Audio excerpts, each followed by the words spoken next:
magaalada muqdisho oo mar kale qalqal amni laga badbaadiyay isku day mucaaradka ay sameeyeen oo fashilmay garoonka aadan cadde oo hubtiro badan lagu qabtay sirdoonka Soomaaliya oo awood badan yeeshay kuna howlan badbaadinta shacabka dawino badan oo la dhigay iyo dawladda oo wax badan fashilisay hayaay waa iminkan iyo huburursi doorashada oo la doonayo in la carqaladeeyo iyo magaalada muqdisho oo lala rabo dhibaato amni warbixintan oo faahfaahinaya saaki oo sabti ah daawan doontaan balse marka hore daawadayaal fadlan muuqaalkan sheer galay oo saaxiibadiina gaarsiiya sheer ku dhaha gruubyo badan hagaag aynu ku bilaawne xogo uu helay galwareed ayaa sheegaya in garoonka aadan cadde lagu qabtay hoob iyo lacaga tiro badan kuwaas oo loo waday mucaaradka Soomaaliya ayna soo dhiibeen dawladda shisheeye oo inta badan raba in Soomaaliya ay burburto sidoo kalena khilaaf iyo naceeb u qaba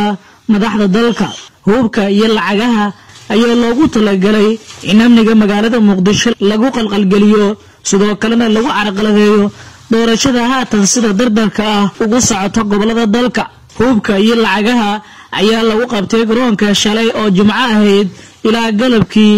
khamiista xubno saraakiil ah oo dawladda ka tirsan ayaa inoo xaqiijiyay xogtan iyadoo wali ay socdaan baaritaano kale oo looga hortagayo dhibaato ka dhacda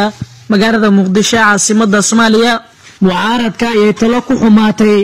waxaa la sheegayaa in xildhibaanada soo baxaya ay badan yihiin kuwa nabad iyo nolol ah sidaas awgeedna ay mucaaradka doonayaan libinta in ay ayaga helaan albaaba badan ayaa ka soo xirmay siyaasiyiinta mucaaradka ah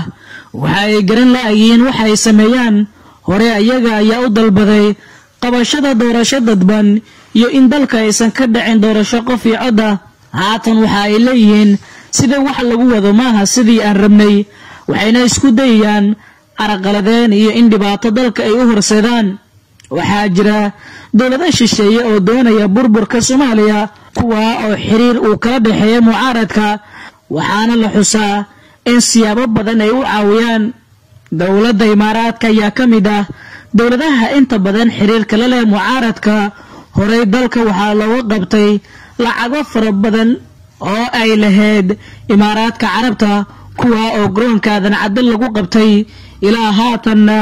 gacanta dawladda Soomaaliya ku jirta dawladda Soomaaliya ayaa guul weyn gaartay dhan walba waxayna dalka ka ceyrisay kuwa badan oo doonayay in arrimaha gudaha ee Soomaaliya ay faraha la soo galaan waxaa loo sheegay intaasi ay ahayn hool ayaga u taal lagana ogolaan doonin in wax talo ah ay ku yeeshaan siyaasadda Soomaaliya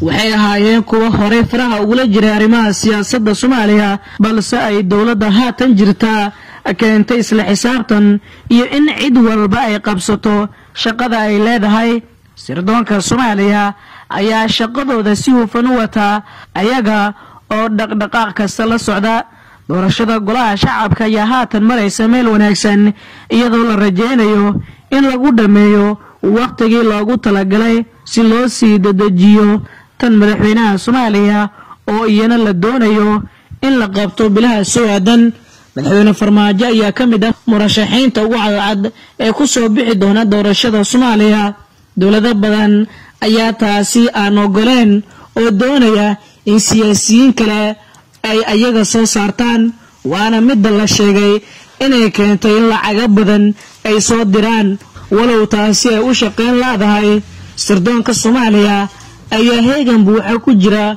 lana socda wax kasta oo dalka ka sii baxaya ama soo galaya hagaag daawadayaal waad ku mahadsantihiin daawashadiina wacan fadlan muuqaalka sheer gareeya sheer ku dhaha gruubyo badan oo saaxiibadiina gaarsiiya waad ku mahadsantihiin daawashadiina cudoon nabadgelyo daawadayaal